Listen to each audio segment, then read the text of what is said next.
Pues la historia es una disciplina que construye los hechos a base de la documentación, es decir, la escritura. Sin ella no hay mucho que podamos reconstruir. Por ello, todo lo que acabamos de ver donde no existía la escritura se llama prehistoria. Y ahora que ya tenemos los escritos, se llama historia. También por eso se adjudica que la historia empezó con los sumerios. Y dato curioso, los sumerios, aparte de inventar la escritura, también inventaron la cerveza. La escritura es el siguiente apalancamiento para el desarrollo humano al poder transmitir información. Aquí un ejemplo de cómo evolucionó la escritura. Estamos en Mesopotamia en el año 2900 a.C. Ya es la edad antigua y un diluvio arrasa con todo, dando oportunidad a que los sumerios reconstruyan todo desde cero, y aquí es cuando se urbanizan. Esta civilización ya sabían cosas básicas como que la tierra giraba en torno al sol y que era esférica. Además, Sumer se componía de diferentes regiones con culturas y dioses diferentes. Las más famosas eran Ur, Isin, Lagash, Uma y Babilonia. La primera guerra registrada de la historia fue por diferencias entre Uma y Lagash, pero siguieron prosperando entre todos. A la par de Sumer estaba Akkad, otra región. El gentilicio eran acadianos. En un momento, esta región de Akkad entra en guerra, y quien sale victorioso es un copero de un rey que se rebeló, conocido como Sargón el Grande, por lograr la victoria y crear el imperio acadiano, el primer imperio de la historia, pues él era de Akkad. Además, era semita. Según la Biblia, los semitas son descendientes del primer hijo de Noé, Sem. Por esto aquí los sumerios caen y Sargón toma el control de Mesopotamia. El reino acadiano caería luego de la muerte de Sargón y la administración de sus hijos y nietos. Los reinados de la región se empezarían a repartir por zonas. Al mismo tiempo, en Egipto ya se está creando una nueva civilización mediante una dinastía de faraones, basada en su mitología, por supuesto. La capital de Egipto era Menfis y luego pasaría a ser Tebas. Egipto tuvo gran ventaja al estar cerca del río Nilo, ya que gracias a este tendría grandes facilidades en la agricultura por los abundantes minerales que este río le daba. Además de que este era una autopista comercial y favorecía su economía. Egipto creó las 3 grandes pirámides que actualmente conforman la única de las 7 maravillas del mundo antiguo que podemos apreciar. En Mesopotamia llegarían los amorreos, de descendencia semita. Era un grupo de nómadas bastante violentos. Empezarían a conquistar lugares, pero en particular uno les gustó y se sedentarizaron ahí. Era una ciudad no muy importante llamada Babilonia. Posteriormente se convertiría en el reino de Babilonia, que se iba a aliar con algunas regiones cercanas y posteriormente conquistaría toda Mesopotamia, de la mano del rey Hammurabi, y de esta manera fundando el imperio de Babilonia. De aquí es que nació el Código Hammurabi, el primer tratado legal de la historia, y unificando todas las naciones, apareciendo leyes como la de ojo por ojo. Además, los hombres y mujeres tenían los mismos derechos, aunque sí existían esclavos, y de aquí nació la presunción de inocencia. Hammurabi se consideró un muy buen rey. Babilonia también inventó la profilaxis, que son las medidas que se ocupan cuando hay una enfermedad y hay que prevenirla. Por ejemplo, exiliar a las personas con lepra para que no contaminen. También aquí apareció la ordalía fluvial. Era un método de condena cuando no se estaba claro si la persona era culpable o no, y se dejaba a que los dioses decidieran el destino de esta persona. La amarraban y la lanzaban a un río, y si se hundía era culpable, si flotaba era inocente. En el norte, otro amorreo fundó otro imperio llamado Asirio, y aquí pertenecían zonas como Asur y Nínive. En las guerras, Babilonia empieza a caer, pero se levanta y se forma el imperio asirio-babilónico, de la mano del rey Sargón II, y él embelleció la ciudad de Nínive, convirtiéndose en un lugar muy hermoso. Más adelante, otro rey llamado Candalanu creó la primera biblioteca de la historia, hecha en Nínive. En Ur nace Abraham, y al viajar a Canaán se convierte en el primer hebreo al estar en la tierra prometida. Por lo tanto, toda su descendencia es hebrea, del lado de su hijo Ismael y también de su hijo Isaac. Isaac tuvo a Jacob, quien al darse a puño limpio con un ángel, según la Biblia, fue llamado Israel, y toda la descendencia de Jacob son los israelitas, formada por 12 tribus, basados en los 12 hijos que Jacob tuvo. En Egipto aparece Akenatón y Nefertiti, los primeros en tratar de proponer el monoteísmo en la región, desechando a los demás dioses. El sucesor, Tutankamón, volvió a poner el politeísmo. Este faraón fue muy enfermizo y murió rápido. No hizo mucho, pero es famoso por ser uno de los descubrimientos arqueológicos más exitosos, al encontrar su tumba en buen estado. Luego aparece Ramsés II el Grande, quien llevó al top a Egipto. Fue el primero en la historia en firmar un tratado de paz, hecho con los hititas, con quienes estaban en guerra. Egipto avanza mucho en la ciencia y cultura. Israel es conquistado por Egipto y los hace esclavos, luego escaparían con Moisés y tendrían un nuevo reinado de la mano de Saúl. Su sucesor David ampliaría la región y tomaría como capital Jerusalén.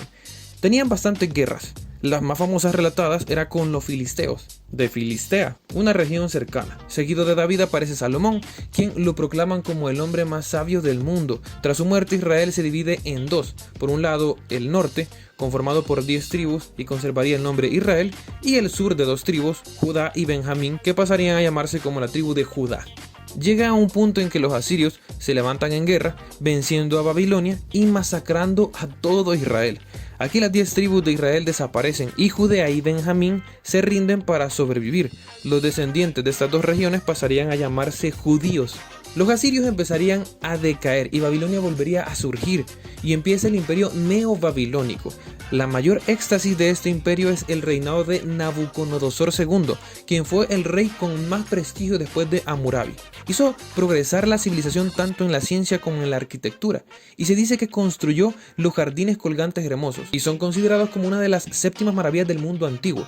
Además destruyó Jerusalén y el templo de Salomón. También desterró a los judíos hacia Babilonia, el lugar al que le decían la Gran Ramera, por su perversión, prostitución e idolatría. Los judíos, para no perder su cultura, escribieron textos que darían lugar al Antiguo Testamento de la Biblia, también conocido como Tanaj. Las regiones más fuertes en este momento eran Babilonia y Egipto. Eran las potencias, pero no contaban con una civilización que estaba surgiendo. Los elamitas, Elam de Mesopotamia, fueron una región que al sobrevivir del imperio acadiano tuvieron un buen comercio y en una gran guerra contra Ur vencerían. Y producto de esto surgiría Persis. Posteriores años después de la conquista de Hammurabi y la caída primera de Babilonia, Persis se haría independiente. Al ver que Babilonia empezaba a resurgir, harían alianza con sus regiones cercanas. Aquí nacería la Gran Persia. Y de la mano de uno de los más grandes guerreros, Ciro II el Grande, Persia vencería a Babilonia y Egipto. Por ello, el imperio persa era inmenso e impresionante. Se dice que Ciro fue muy respetuoso, incluso liberó a los judíos y respetaba las tradiciones diferentes de cada región. La Gran Persia parecía invencible. Sin embargo, a la par de toda esta historia que hemos contado, se han formado otros reinados. Primero hablemos del némesis de Persia, Grecia. Grecia da origen en Creta y Micenia. Creta es una isla del mar Mediterráneo, donde muchos viajeros empezaron a llegar ahí ya que era inhabitado. Empezaron a progresar mucho y se enfocaban en el pacifismo y el arte. Sin embargo, son arrasados por un tsunami. En su destrozo son atacados por una región llamada saqueos, pues sí, aprovechando su debilitamiento. Esta cultura de Creta se combina con la de los micénicos y empiezan a compartir sus dioses. Micenia se representa por la máscara de Agamenón, un héroe para ellos, que según la leyenda, esa máscara es de él y fue nombrado Wanax, o sea, el que comandaba la región. La Grecia antigua empezó a ser fundada por varias naciones, según ellos descendientes de dioses. Por esto no vivían en paz, ya que cada región buscaba su interés propio según su dios. Por ejemplo, los espartanos se decían que eran descendientes de Hércules, o Heracles, que es el mismo. Si deseas saber sobre mitología, puedes ver el video de Mitología de Universal Data. El punto es que Grecia ya existía, no como una unificación, sino como una región donde habían diferentes naciones. En estas épocas aparece la guerra de Troya con Aquiles. La mitología dice que los troyanos fueron a la zona de los espartanos para hablar de tratados políticos. Y uno de los troyanos, París, el príncipe, se enamoró de la esposa del rey espartano, Helena. Por lo que enamorados se fueron juntos de regreso huyendo a Troya. Así que el rey de Esparta junto a su hermano, rey de Micenas, y su ejército, más otros griegos, se van a Troya a matarlos a todos por venganza.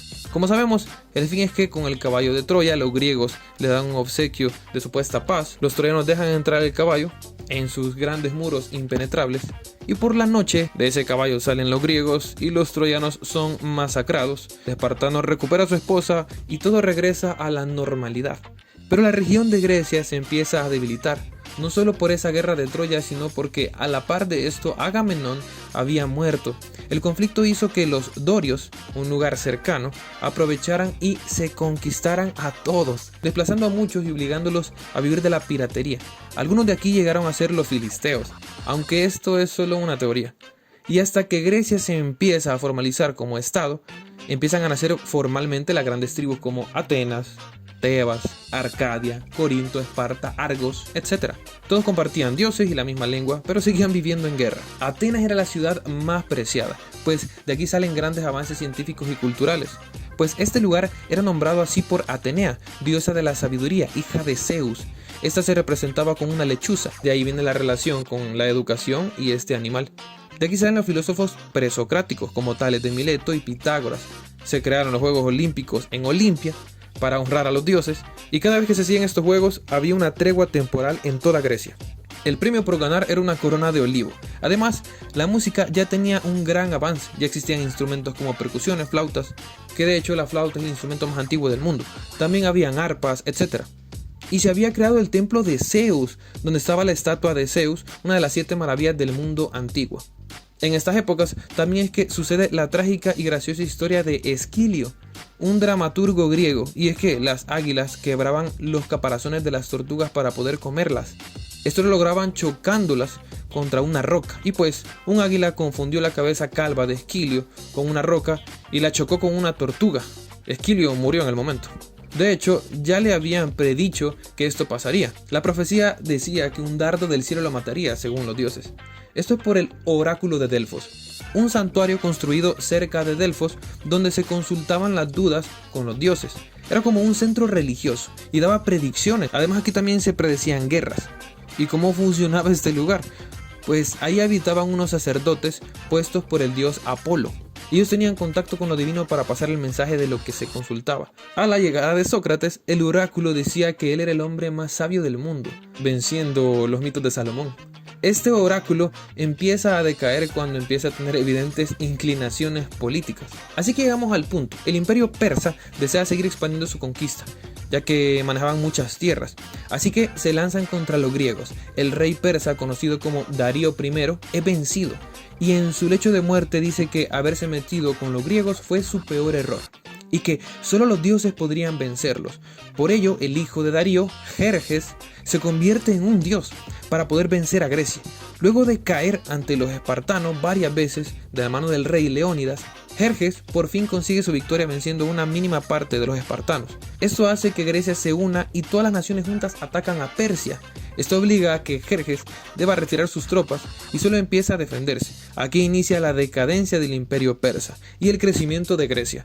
A todas esas batallas se le llamaron las guerras médicas, porque los griegos decían que luchaban contra los medos, así les decían a los persas.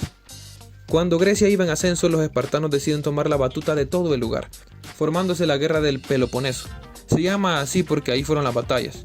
En una pelea de Esparta contra Atenas, Esparta sale victorioso y llega a su culmen como ejército, donde por su poca inversión en intelectualidad y solo la promoción de guerreros, inevitablemente irían decayendo. Siendo los referentes de toda Grecia, haría que toda esta región se empezaría a debilitar. En estas épocas aparece Alejandro Magno. Ya estamos en los 356 a.C. Alejandro Magno empieza su imperio en Macedonia, extendiéndolo por toda Grecia. Por eso se llamaba la Grecia macedónica. Era altamente asesorado por el gran filósofo de turno, Aristóteles. Y por fin, con la Grecia unida, aparecería la época helenística, dirigido por Alejandro Magno, quien tendría uno de los imperios más grandes, ya que Macedonia atacaría a Persia. En esta época estaba el rey Darío III, quien es arrasado por los griegos, y nuevamente Persia cae, y aquí es cuando por fin el imperio persa desaparece. De esta manera Alejandro Magno era el rey de Grecia, rey de reyes de los persas. Como Persia ya tenía Egipto, este lugar también pasó a manos de Alejandro, por lo que lo proclamaron faraón. Alejandro Magno promovió el mestizaje, llevando a personas de diferentes regiones a que formaran familias. Esto con la idea de que se conocieran entre todos y que hubiera paz en todo el imperio macedónico. Una de las más grandes hazañas de este imperio es crear la ciudad de Alejandría en Egipto, un lugar donde según Alejandro sería la fuente de la sabiduría mundial. Y así lo fue por un tiempo.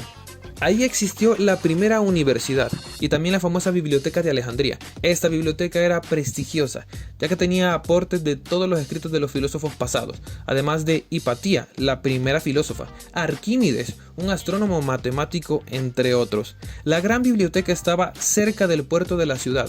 El puerto de Alejandría tendría un faro gigante que atraía a los barcos. Este faro es una de las 7 maravillas del mundo antiguo. y llegaban de ahí muchas culturas. La ley decía que se debían revisar todas las embarcaciones que llegaban y si tenían un libro, la biblioteca lo debía copiar para almacenar su contenido.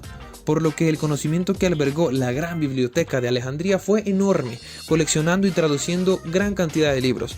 De hecho, se dice que los escritos hebreos que dan lugar al Antiguo Testamento se tradujeron aquí por primera vez. Claro, la biblioteca sin saber la gran importancia que tendrían luego. Alejandro muere en el año 323 a.C., en Babilonia, que era parte de su imperio. Muere enfermo de 32 años. Otros dicen que fue envenenado, pero no se sabe. El problema es que, al no dejar sucesor, este es el fin del imperio, pues Grecia se vuelve a debilitar. Fue uno de los imperios más grandes, pero más breves de la historia. Cleopatra era quien tenía el trono en Egipto. Era bella e inteligente, estaba lista para independizarse de Grecia, y lo lograría gracias al siguiente imperio del que hablaremos, Roma. La mitología cuenta que los romanos vienen de Rómulo y Remo, unos bebés amamantados por la loba Capitolina. Rómulo al crecer mata a Remo y fue quien fundó Roma, convirtiéndose en el primer rey, y así Roma inició como una monarquía.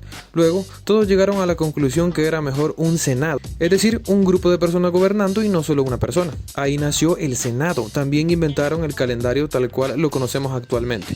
Roma empezó a conquistar muchos lugares. El Coliseo romano, una de las maravillas del mundo moderno, es construido aquí. Era para la milicia de Roma, es decir, el ejército, que eran llamados gladiadores. Una figura importante de Roma es Julio César, quien fue sacerdote del dios Júpiter, además de ser militar y político. Dirigió la guerra de las Galias contra los gales, una batalla que se cobró miles de vidas. Al ser victorioso ganó gran popularidad y su reino se empezó a expandir por Francia, Bélgica, Holanda, etc. Ya era un imperio, el imperio de Julio César.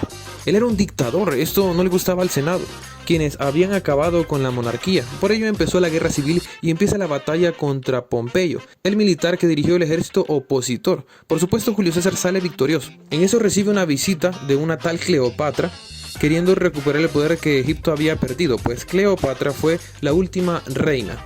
La historia cuenta que Julio César fue seducido por ella por puro interés, así que cayó en sus garras y fueron amantes y hasta tuvieron un hijo. Julio César junto con Cleopatra atacan Alejandría y queman la ciudad, junto con la biblioteca, perdiéndose gran cantidad de escritos. Aquí empieza la caída de Grecia. Al regresar Julio a Roma, se topa con otra guerra provocada por los hijos de Pompeyo. Querían la revancha, y fue una guerra muy dura, tanto así que dicen que Julio César había optado por suicidarse, pero al final sí salió victorioso. De nada sirvió, pues el Senado seguía sin aprobar a César.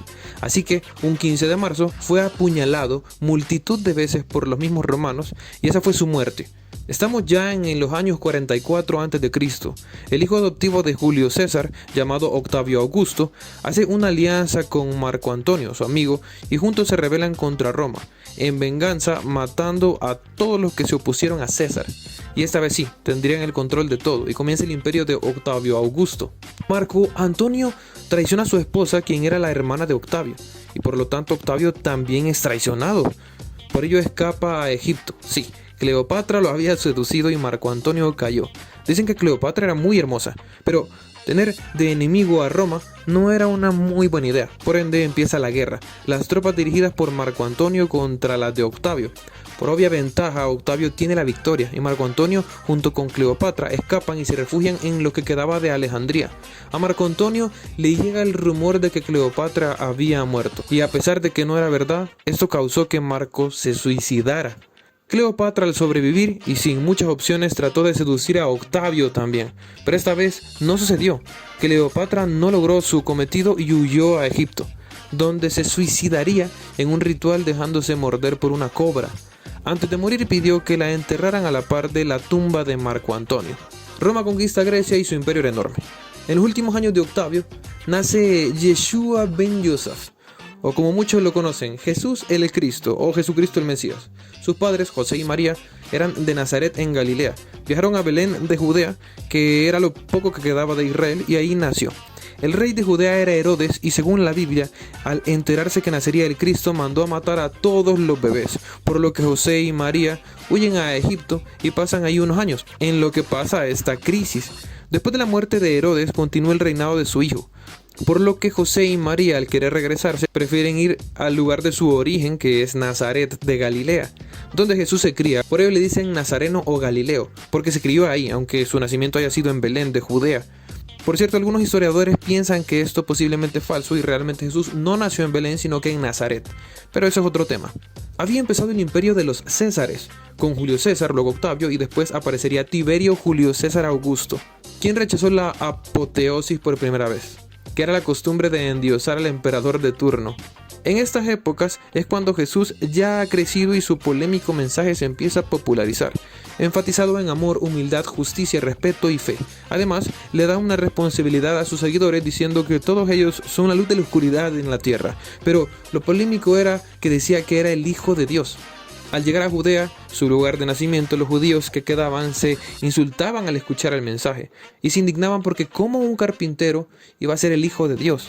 Así que lo acusaron con el mandatario del lugar, Poncio Pilato. Como en la cultura romana daba igual todo eso ya que ellos creían en el dios Júpiter, los judíos lo acusaban por decir que no pagaban impuestos al César, o sea, el emperador de turno, el nombre inspirado en Julio César.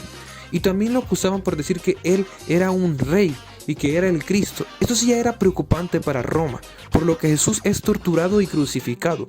Sus seguidores, entre ellos los famosos Pedro, Mateo, Marcos, Lucas y Juan, afirman haberlo visto resucitado al tercer día y elevarse al cielo, diciendo que vendría por segunda vez a la tierra a llevarse a sus seguidores. Este mensaje es un problema para Roma, por lo que el cristianismo se vuelve prohibido y matan a todo aquel que lo profese. Esto obliga a que muchos empiecen a escapar, lo que permite que en lo que anden huyendo sigan predicando, y es así como el cristianismo se empieza a expandir en varios lugares. Se dice que Simón Pedro fue el primer líder de la iglesia, a lo que después se le denominaría como el Papa. Luego de los 67 años después de Cristo llegaría San Lino, quien se dice que fue el segundo papa sucesor de Pedro. Se dice que el último de los Césares fue Nerón, quien fue recordado como un loco ordenando asesinatos y torturas. Incluso mandó a matar a su madre, y cuando Roma se quemaba por la guerra, él lo vio todo desde su reino tranquilamente mientras tocaba la lira. Era un enfermo. De ahí varias dinastías siguieron, como la de Marco Aurelio con su hijo Cómodo, que fue el top de Roma.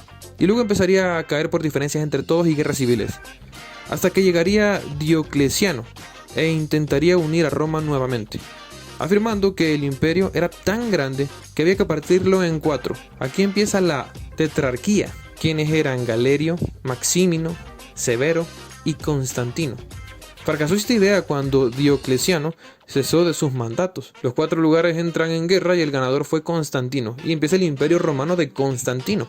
En Bizancio, un lugar de Grecia dominada por los romanos, se hizo la capital de todo este imperio y se llamó Constantinopla, en honor a Constantino. Para esta fecha seguían matando cristianos y no acababan. De hecho, estos asesinatos hacían que se hablara más del tema, por lo que estas cuestiones tuvieron mucho contacto con Constantino hasta el punto de que él se convirtió, o al menos así dicen. Fue el primer emperador cristiano, y así Roma se hizo al cristianismo, dejando de perseguir cristianos y haciendo una religión oficial, representada con una cruz. Al no tener la imagen de Jesús, se dice que se tomó como base la del dios Júpiter. Ya estamos aproximadamente en los 313 después de Cristo, y todo lo que no era cristiano ya era herejía, así como el arrianismo, una corriente que decía que Jesús no era Dios, sino un mensajero que nos vino a hablar de él. Todos los arrianistas eran castigados. A pesar de eso, el hijo de Constantino fue arriano. También se empezó a destruir todo lo que esté en contra del cristianismo, como por ejemplo los pocos textos que se rescataban de la biblioteca de Alejandría. La pérdida de la biblioteca y estos últimos textos suponen uno de los atrasos más grandes que la humanidad ha sufrido en el progreso. También se cerró definitivamente el oráculo de Delfos. Ya en los años 395 aproximadamente llegó el emperador Teodosio y fundó la Iglesia Católica Romana. La palabra católico se refiere a universal. Esta para él era la Iglesia universal. Y aquí es cuando Roma se oficializó 100% basado en el cristianismo. El fundamento era que Jesús, Espíritu Santo y Padre son uno, son Dios. En estos momentos también se empezó a crear la Biblia oficial. Tras la muerte de Teodosio, Roma se parte en 2, con sus 2 hijos. Por un lado Arcadio, con la zona oriente, y por el otro Honorio, del occidente. El imperio de Honorio empieza a caer por las constantes luchas que deben sostener con los godos, o como a los romanos les gustaba decir, los bárbaros. Esos son un grupo de guerreros germanos de la región de la actual Alemania que creían que su dios era Thor. No, no son los vikingos. Estos aún no han aparecido. Pero el Imperio del Oriente, este sí sobrevive y se convierte en el Imperio Bizantino, con Constantinopla como su capital, adoptando el idioma griego, ya que ese sector era mayormente dominado por los griegos nativos que le pertenecían a Roma. Este fue un extracto del video completo sobre esta temática. Si te interesa verlo y aprender más, tendrás el link en la descripción.